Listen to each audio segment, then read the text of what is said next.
அஸ்தாஃபிருல்லாஹ். அடியாரின் பிழைகள் அழிப்பாயே அல்லாஹ். அல்லாஹு ரப்பி அல்லாஹு ஹஸ்பி اغفر ذنوبي بفيض الحبيب.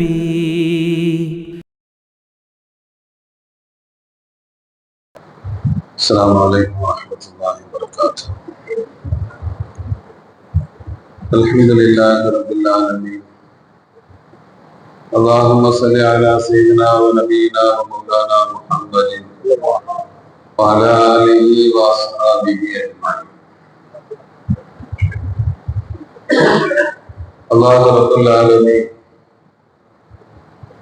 القرآனில் சொல்கிறார், யா அய்யுஹல்லதீன ஆமனூ, ஈமான் கொண்டவர்களே, இத்தகுல்லாஹ ஹக்க துகாத்திஹி, அல்லாஹ்வை அஞ்ச வேண்டிய விதத்தில் நீங்கள் அஞ்சிக் கொள்ளுங்கள். வலா தமூதுன்ன இல்லா வ அன்தும் முஸ்லிமூன், நீங்கள் முஸ்லிம்களாகவே மரணிக்க வேண்டும். அல்லாஹ்வை அஞ்ச வேண்டிய விதத்தில் அஞ்ச வேண்டும். மௌத்தனுடைய நேரத்தில் முஸ்லிமாக மௌத்தாகும். இப்போ முஸ்லிமாக இருக்கும் நிலையிலேயே தவிர நீங்கள் மரணிக்க வேண்டாம். அவன் முஸ்லிம்களா மௌத்தா போங்க அப்படின்னு அல்லாஹ் சொல்றான். அப்படின்னா முஸ்லிம்னா யாரு? இவன் நம்மள்ட சராசரியா முஸ்லிம்னா யாருன்னு கேட்டா நாம என்ன சொல்லுவோம்? முகத்துல தாடியும் தலையில தொப்பியும் வெளிரங்கத்துல ஒரு தொழுகையும் நோம்பும் இதுவெல்லாம் இருந்தா அவர் முஸ்லிம். பெருமானார் ஸல்லல்லாஹு அலைஹி வஸல்லம் தப்பி நாம கேட்கிறோம், யார சொல்லலாம் முஸ்லிம்னா யாரு? பெருமானார் ஸல்லல்லாஹு அலைஹி வஸல்லம் சொல்றாங்க, அல் முஸ்லிமோ, முஸ்லிம் அப்படிங்கிறவர் மன், ஒருத்தர். எந்த ஒருத்தர்? சலிமல் முஸ்லிமூன மின் லிசானிஹி வ யதிஹி, எல்லா முஸ்லிம்களும் யாருடைய கரத்தில இருந்தும் நாக்கில இருந்தும் நிம்மதி பெறுறாங்களோ அவருக்கு பேர் முஸ்லிம். இப்ப முஸ்லிம்னா யாரு? தன்னுடைய நாவாலும் தன்னுடைய கையாலும் யாருக்கும் நோவினை கொடுக்காம தொல்லை கொடுக்காம வாழறவருக்கு பேரு முஸ்லிம். நான் ஏற்கனவே நேற்றே சொன்னோம், படைப்புகளினுடைய யதார்த்தத்தை ஒருவர் புரிந்தார், படைப்புகளுக்கும் படைத்தவனுக்கும் மத்தியில் இருக்கக்கூடிய தொடர்பை ஓரளவுக்காவது அவர் விளங்கினார் அப்படின்னா எந்த படைப்புக்கும் அவர் நோவினை கொடுக்கவே மாட்டார். இந்த நோவினை கொடுக்காம இருக்கிறது முஸ்லிமினுடைய குணம். இவங்க நபி ஸல்லல்லாஹு அலைஹி வஸல்லம் ரெண்டு சொல்றாங்க, ஒண்ணு நாக்கு, இன்னொன்னு கை. இந்த கை இருக்குத, கையை விட ஆபத்தானது நாக்கு. அதனாலதான் அதை முதல்ல சொன்னாங்க. ஏன்னா அமெரிக்காவில் இருக்கிறவனே இங்க உட்கார்ந்து பேச முடியும், அவன் ரொம்ப மோசமானவன். அவன் இறந்து போனவனையும் பேச முடியும். இது நாக்கால மட்டும்தான் முடியும். கை அப்படிங்கிறது முன்னால இருக்கிறவரால் அடிக்க உதவும், அவ்வளவுதான். அல்லது வாட்ஸ்அப்ல ஏதாவது அவதூறுகளை எழுத உதவும். ஆனா நாக்கு அப்படிங்கிறது ரொம்ப ஆபத்தான, அது எல்லாத்தையும் சுத்தி வளைச்சு பேசும். அதனாலதான் தீயினால் சுட்ட புண் உள்ளாரும் ஆறாதே, நாவினால் சுட்டவள். அப்ப நாக்குங்கிறது ரொம்ப ஆபத்தான. அதனாலதான் நம்முடைய மேன்மக்கள் நாவு விஷயத்துல ரொம்ப பேணுதலுடையவர்களாக இருந்தார். அபூபக்கர் ரலியல்லாஹு அன்ஹு வாயில ஒரு கல்லை தூக்கி போட்டிருப்பாங்களாம். யாராவது சலாம் சொன்னா கல்லை எடுத்துட்டு வலைக்கும் சலாம் பா சொல்லிட்டு கல்லை போட்டுருவாங்க.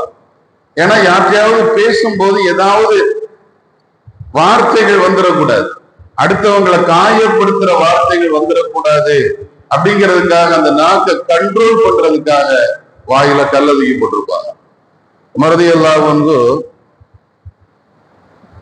காலித் இப்னு வலீத் ரலியல்லாஹு அன்ஹுவை பதவியில இருந்து நிறுத்திட்டாங்க. காலித் ரலியல்லாஹு அன்ஹு உலகத்துல தோல்வியை சந்திக்காத ஒரு தளபதி, ஒரு ராணுவ வீரர். எல்லா போர், அவங்க எந்த போருக்கு போனாலும் வெற்றி கிடைக்கும். ஒரு யுத்த களத்துல தலைவர் அவரை அனுப்பி இருக்கிறார். அவங்க தளபதியா இருந்து சண்டை இடுறாங்க. அந்த நேரத்துல உமர் ரலியல்லாஹு அன்ஹுடைய தபால் வரும், ஜனாதிபதியினுடைய சவால், உங்களை தளபதி போஸ்ட்ல இருந்து நீக்கிட்டேன். உடனேயே தன்னுடைய அந்த தலைமைத்துவ பொறுப்புல இருந்து வெளியே வர்றாங்க. வெளியே வரும்போது இந்த ஊருக்கு 2 பேர் இருப்பாங்கல்ல, அது போல ஒரு ஆள் வந்து கேட்டாரு, இவ்வளவு நாள் தளபதியா இருந்தீங்க, இனி இன்னொருத்தருக்கு கீழே நீங்க செயல்படணும், ஒரு சாதாரண வீரரா செயல்படணுமே, உங்களுடைய மனநிலை எப்படி இருக்கும்னு கேட்டாங்க. அதிலிருந்து காலிது சொன்னாங்க, நான் ஒரு காலகட்டத்திலையும் லாவுக்காத்தில் அஜலி உமருக்காக நான் சண்டைக்கு போனவன் இல்லை, உமருடைய ரப்புக்காக சண்டைக்கு போனேன். அல்லாவுக்காக யுத்தத்துக்கு போறவனே நான் தானே தவிர உமருங்கிற ஒரு ஜனாதிபதிக்காக போறவன் இல்லை. நான் வீரனா இருந்தாலும் அல்லாதான், தளபதியா இருந்தாலும் அல்லாதான். நீங்க பாருங்களேன், ஒரு நிர்வாக தேர்தல் முடிஞ்சு இன்னொரு நிர்வாகம் புதுசா வருது. பழைய நிர்வாகம் என்ன செய்யணும்? புதிய நிர்வாகத்துக்கு வாழ்த்து சொல்லணும், துவா செய்யணும், நல்லா செயல்படுங்க, உங்க கூட நாங்க இருக்கிறோம்னு சொல்லணும். ஆனா அப்படி பெரும்பாலும் சொல்றது இல்லை. ஒன்னும் தெரியாதவனா வந்திருக்கான் ஜத்து, இவன் எப்படி செயல்படுறான்னு பார்ப்போமே. 3 மாசத்துல அவனுங்களே துண்டகான துணியகான ஓடிடுவான். ஒரு அவநம்பிக்கை, என்னால மட்டும்தான் முடியும், ஏன்னா அந்த பதவி அப்படிங்கிறது எனக்கு மட்டுமே சொந்தமானது, நான் மௌத்தா போறது வரை பதவியோட போகணும் அப்படிங்கிற அந்த வெறி.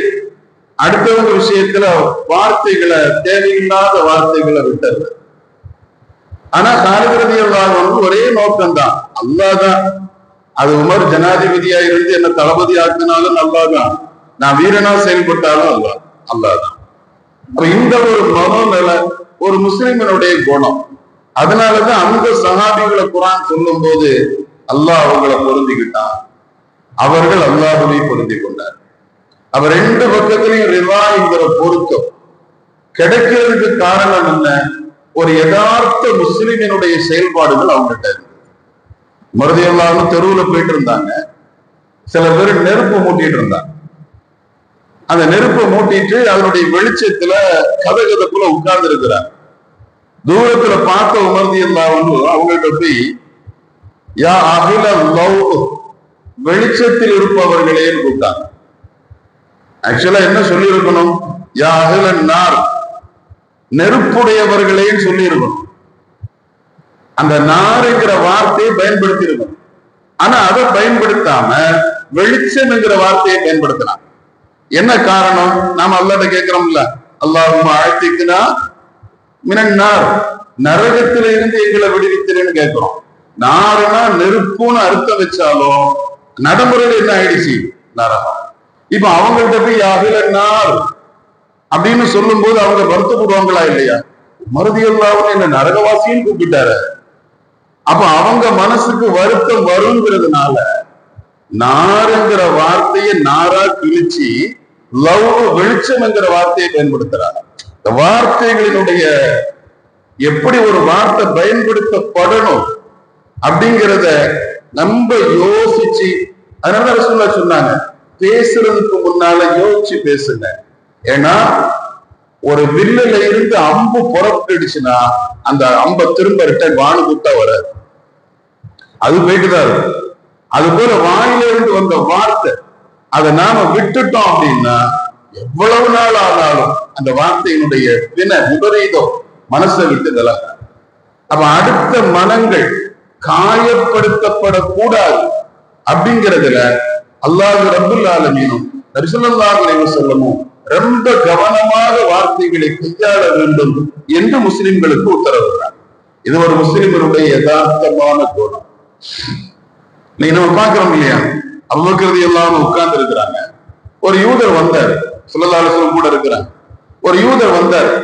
வந்தவர் அபூபக்கர் ரலியல்லாஹு அன்ஹு கண்ணாபின்னான்னு திட்டுறாரு, ரொம்ப திட்டுறாரு. திட்டும் போது ரசூலுல்லாஹ் உட்கார்ந்து சிரிக்கிறார். அபூபக்கர் ரலியல்லாஹு அன்ஹு மனசுல அவர் திட்டுறாரு, இவங்க சிரிக்கிறாங்கல்ல அப்படிங்கிற மாதிரி ஒரு ஃபீலிங். ரொம்ப ஓவரா திட்டின உடனே அபூபக்கர் ரலியல்லாஹு அன்ஹு பதிலுக்கு ஒரு வார்த்தை சொன்னாங்க. அந்த யூதர்ட்ட பதிலுக்கு ஒரு வார்த்தை சொன்னாங்க. சொன்ன உடனே ரசூலா எழுதி போயிட்டாங்க. போன உடனே அபூபக்கர் எல்லாம் ரசூலாட்ட போனாங்க. யார சொல்லலாம், அந்த ஆள் என்ன திட்டுறான், திட்டும் போது உட்கார்ந்து சிரிச்சிட்டு இருந்தீங்க, நான் ஒரு வார்த்தை பேசுற உடனே நீங்க எழுதி போயிட்டீங்களே.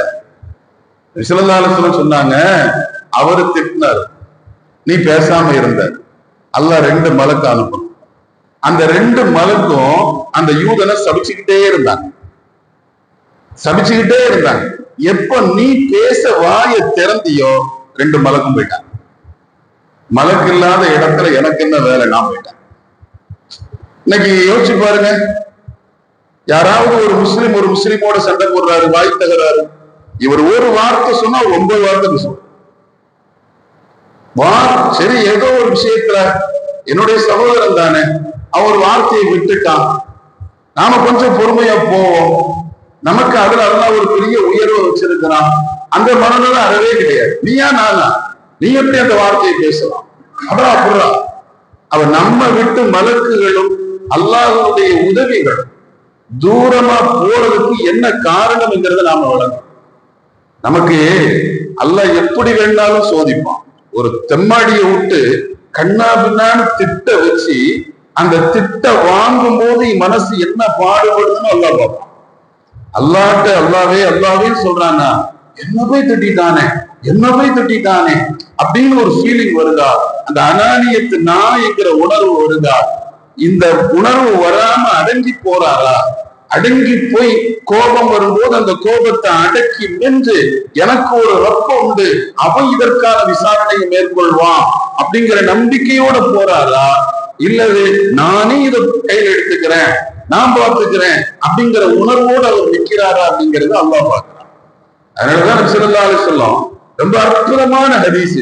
ஒரு முஸ்லிமுக்கான இலக்கணம் என்ன, அவருடைய நாவால் யாருக்கும் சொல்ல வரக்கூடாது, அவருடைய கரத்தால் யாருக்கும் சொல்ல வரக்கூடாது. இந்த குணம் சஹாபிகள்கிட்ட இருந்தது. அதனால ரசூலுல்லாஹ் சொன்னாங்க, இந்த சஹாபிகள 1,24,000 பேரை யாரு நீங்க பார்த்தாலும், யாரோட நீங்க பின்பற்றினாலும் உங்களுக்கு ஹிதாயத்து கிடைக்கும், அப்படி ரசூலுல்லாஹ் உருவாக்கி காட்டினாங்க. அதனால முஸ்லிமாக மரணிக்க வேண்டும் என்று ஆசைப்படுகிற ஒருவர் தக்குவா உடையவராக இருக்கணும். தக்குவாவுடைய ஒருவர் நாவாலும் கரத்தாலும் யாருக்கும் தொல்லை கொடுக்காதவராக இருக்க வேண்டும் என்று நபி ஸல்லல்லாஹு அலைஹி வஸல்லம் சொல்றாங்க. அந்த மகத்தான பாக்கியத்தை அல்லாஹ் நமக்கு நசீபாக்குவானாக. வாஹிரு தஅவானா அல்ஹம்துலில்லாஹி ரப்பில் ஆலமீன்.